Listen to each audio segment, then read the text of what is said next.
Hi అండి అందరికీ. Normal పాదంతో thread piping ని నీట్ ఫినిషింగ్ తో ఏ విధంగా పైపింగ్ చేసుకోవాలో ఇప్పుడు చూద్దాము. చూడండి, ఇది వచ్చేసి అన్ని క్రాస్ పీసులు కట్ చేసుకోవాలి. స్ట్రైట్ పీసులు తీసుకోకూడదు, క్రాస్ గా కట్ చేసుకుంటేనే మనకు పైపింగ్ అనేది నీట్ గా వస్తుంది. చూడండి, ఈ విధంగా క్రాస్ పీసులు అన్నింటినీ కట్ చేసుకొని జాయింట్ చేసి పెట్టుకోవాలి.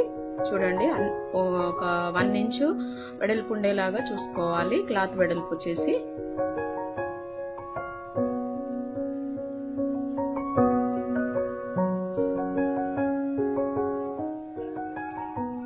ఈ విధంగా మనం కట్ చేసుకున్న పీసులన్నింటినీ కూడా జాయిన్ చేసి పెట్టుకోవాలి. ఇలా జాయిన్ చేసి పెట్టుకున్న తర్వాత ఒక చివరను వచ్చేసి ఫోల్డ్ చేసి స్టిచ్ చేసుకోవాలి. చూడండి, ఇలా ఒక 1/2 ఇంచు లోపలికి ఫోల్డ్ చేసుకొని తీసుకున్న క్లాత్ మొత్తం కూడా స్టిచ్ చేసుకోవాలి.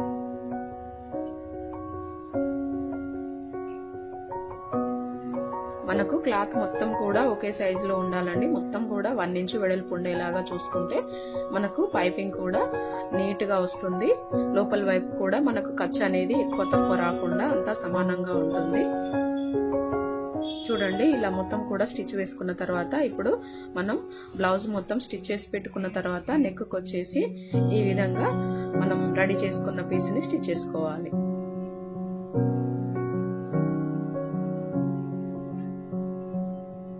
చూడండి, ఇలా ఒక 1/2 ఇంచు లోపలికి ఫోల్డ్ చేసుకొని స్టిచ్ చేసుకోవాలి. మనకు నెక్ మొత్తం కూడా ఒక 1/2 ఇంచు ఖర్చు ఉండేలాగా చూసుకోండి.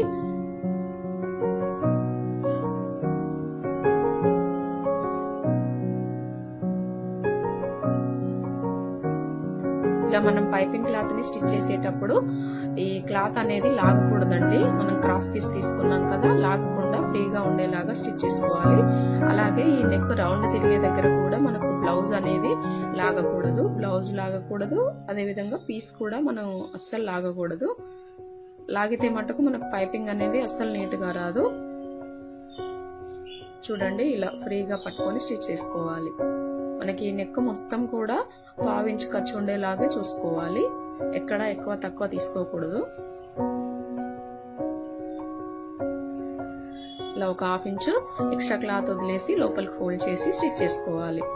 ఇలా స్టిచ్ చేసుకున్న తర్వాత ఈ నెక్ రౌండ్ తిరిగే దగ్గర ఇలా చిన్నగా కట్ పెట్టుకోవాలి.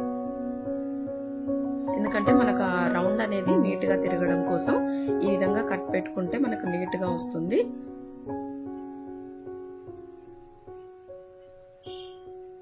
చూడండి, ఇలా నెక్ మొత్తం కూడా కట్ పెట్టుకున్న తర్వాత ఇది వచ్చేసి థ్రెడ్.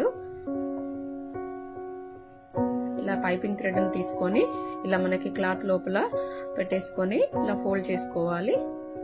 చూడండి, ఇక్కడ నేను చూపిస్తున్న విధంగా ఇలా టైట్ గా ఫోల్డ్ చేసుకోవాలి.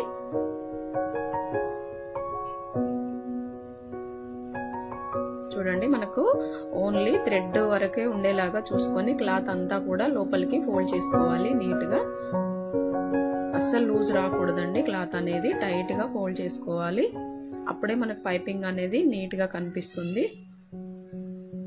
మనకు నార్మల్ పాదం అయినా కూడా సింగిల్ పాదంతో స్టిచ్ వేసుకున్నలాగే వస్తుంది. చూడండి,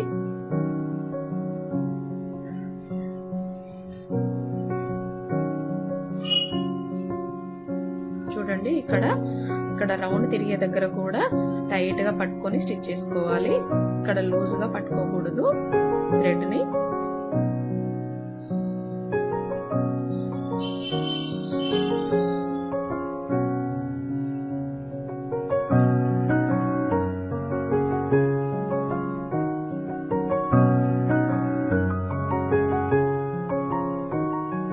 చూడండి, మనకి ఎంత నీట్ గా వచ్చేస్తుందో చూసారా. ఇలా మనకు సింగిల్ పాదం స్టిచ్ చేసుకున్న విధంగానే వస్తుంది.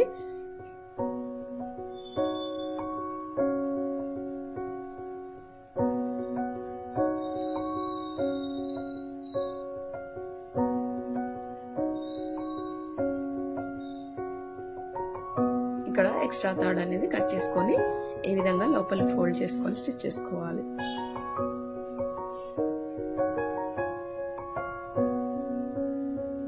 చూసారా, మనకి ఎంత నీట్ గా వచ్చిందో. చూడండి, ఎక్కడ కూడా స్టిచ్ అనేది కనిపించకుండా చూసారా మనకు ఎంత ఫినిషింగ్ తో వచ్చిందో. ఈ విధంగా రావాలి. మనకు సింగిల్ పాదం అవసరం లేదండి పైపింగ్ వేసుకునేటప్పుడు. ఇలా నార్మల్ పాదంతో కూడా చాలా ఈజీగా పైపింగ్ వేసుకోవచ్చు. చూడండి ఖర్చు వచ్చేసి మనకు హెమ్మింగ్ చేసుకోవచ్చు, లేదంటే ఇంకొక స్టిచ్ వేసుకుంటే సరిపోతుంది. ఇలా ఒక 1/2 ఇంచు గ్యాప్ తో ఇంకొక స్టిచ్ వేసుకుంటే మనకు నీట్ గా కనిపిస్తుంది.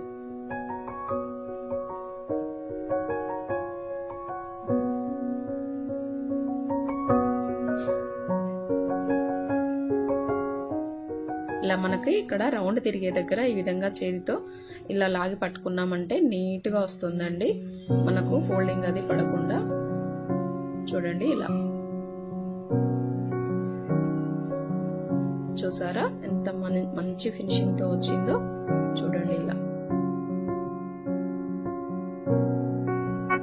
ఈ విధంగా నార్మల్ పాదంతో కూడా చాలా ఈజీగా నీట్ గా పైపింగ్ ని వేసుకోవచ్చు. చూడండి ఎంత నీట్ గా వచ్చేసిందో. చూడండి లోపల వైపున ఖర్చు కూడా అంతా కూడా సమానంగా వచ్చేలాగా ఈ విధంగా మనం క్లాత్ ని 1 ఇంచ్ వెడల్పుతో ఉండేలాగా తీసుకుంటే ఇలా కరెక్ట్ గా వస్తుందండి. Thank you for watching.